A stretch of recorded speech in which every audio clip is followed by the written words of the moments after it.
So I heard that the topic was human rights, and so in our Constitution it talks about the right to life, liberty, and the pursuit of happiness. So I'm going to read 3 poems that have to do with that, and a couple of them from this book that I published in December of last year. The first one's called "The Clouds Are Creeping In." Her eyes say the sky is about to turn red. Something's about to catch fire, like this house or the street or maybe my mind. And then I'll start the blaze myself. Psychosomatic, autonomic arson. Sometimes her eyes say the same thing as her hands and the rest of her body. Come here, I need you. Sometimes her eyes say, I'm 1,000,000 miles and a universe away. Sometimes her eyes just say, I love you. Sometimes her eyes say, I'll eat you alive, chew on your bones. Her eyes say, force me, hurt me before I hurt you. I'll break your heart systematically over time. It will be a process. I want you, but I'll leave you. Sometimes her eyes say, you make me feel so happy. And sometimes the world makes me feel so sad. Sometimes her eyes say, spend the night with me and make my hair all wild and crazy, just the way I like it. And in the morning her eyes say, come back to bed with me.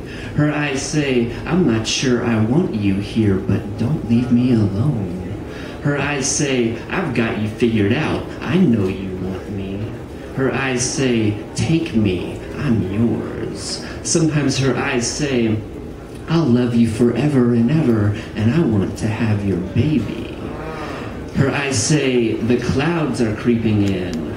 Sometimes her eyes say, you don't know me, and you never will, and I don't want you to. You don't know me, and you wrote the poem all wrong. Woo.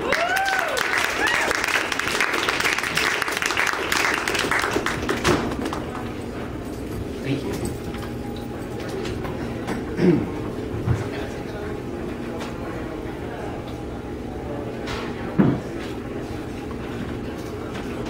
So this next one, it's called Where the Spirits Drink the Locals Drunk Around a Bonfire in the Back of a Voodoo Swamp Blues Bar in a bayou somewhere not too far southeast of Baton Rouge. For Robbie. One of these days, my friend, you and I are gonna drink and howl our guitars in a voodoo swamp blues bar in a bayou somewhere not too far southeast of Baton Rouge. We will make our way down dark roads where the Spanish moss hangs thick, draped and dangling from cypress trees and telephone poles. We will breathe the warm and rotten, beautiful summer swamp air, that heavy and damp, poisonous and sweet, diseased, life-giving southern oxygen into our lungs. The stars, the full moon, and the fireflies will render the light and the shadows. Creeping things will hide and stare and be very still while they watch from the woods and the ditches along the sides of the roads we will travel on our way to a voodoo swamp blues bar in a bayou somewhere not too far southeast of Baton Rouge. We will head out down along Blood River Road. We will have heard a rumor about a place where psychedelic banjos bleed out biblical-sized chants, and the beer and the bourbon flow like honey in the springtime, where hips sway like meandering rivers to the beat of rhythms carried across oceans. A rumor about a place where the power and the glory are not hidden away. A rumor about a voodoo swamp blues bar where the spirits drink the locals drunk around a bonfire in the back. We will make our way through toxic and intoxicating alligator marshlands, past homes where snakes are seen as gods and also used for food, and neckties and holy book scapegoats, past homes flooded out, toppled from their stilts, past homes where dobros and washboards trance at 3:30 in the morning, past homes where LSD dreams, ritual screams, hearts, and identities are sacrificed while elderly dreadlocked women sit and softly sing songs from the spirit world to give these things rebirth. Past homes where anima and animus are given divine tangible form. We will make our way to an unnamed, seldom used dirt road, barely a road.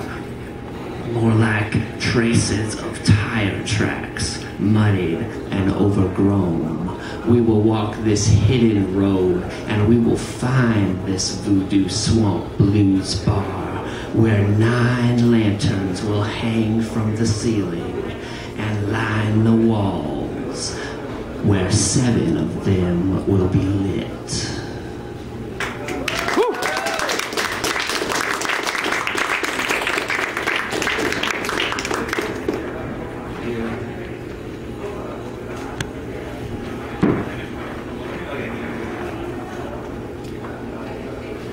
One more, and it's called When You Feel Good. Because as Shreya said at the beginning, you know, these issues are sad or hard. You know, like I know I've worked on papers and just been in tears over the topics. And, you know, like when you pay attention to these things that are hard, life is hard. And so those good times are precious and we have to notice them. So it's called When You Feel Good. And I love the wind and the rain and getting lost and getting caught up in that storm, soaking wet and blown away and loving and alive. But it's hard to hang on to that feeling, that way of being. It's hard to hang on at all sometimes. Sometimes you just want to fall on down, land on your face, never get up, die in a gutter, never go home. But you also want to live and feel love and give love and make love in the sunshine and twirl in circles in the moonlight and get naked for your lover in the neon light and do drugs and get higher than shit and never cut your hair and let it grow all long and set it free in the wind on the highest hill you can find and quit your job and paint all day, desert landscapes on seashells and bleached bones from the Mojave. And you want to fall on your face again too, become one with the mud again, find a home underground, eaten by earth, blackened and rich with the blood of those who did God's work, food for the worms, and maybe some flowers. Be one with the roots, going back to your roots. That doesn't sound so bad. But you also want to eat chocolate and cherries and blueberry pie, and you want to read books on power and corruption, on poetry and compassion, on the practice of picking daisies, on the psychology of peace, on the physics of justice, and you want to post flyers for the revolution and hug more people and learn 11 languages and preach in them all about human connection, and you want to work hard because you care about people, you care about love and making the world a better place, but feeling good doesn't always last, and you've got to learn to feel good when you feel good.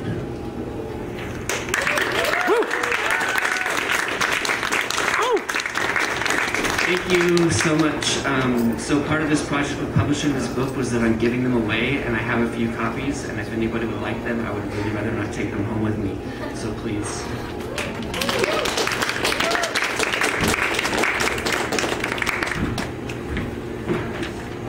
Wow, so that was an amazing, yes, I'm reaching right now, but it's all good. That was an amazing display of poetry. Let's give another round of applause to Chris. Yeah.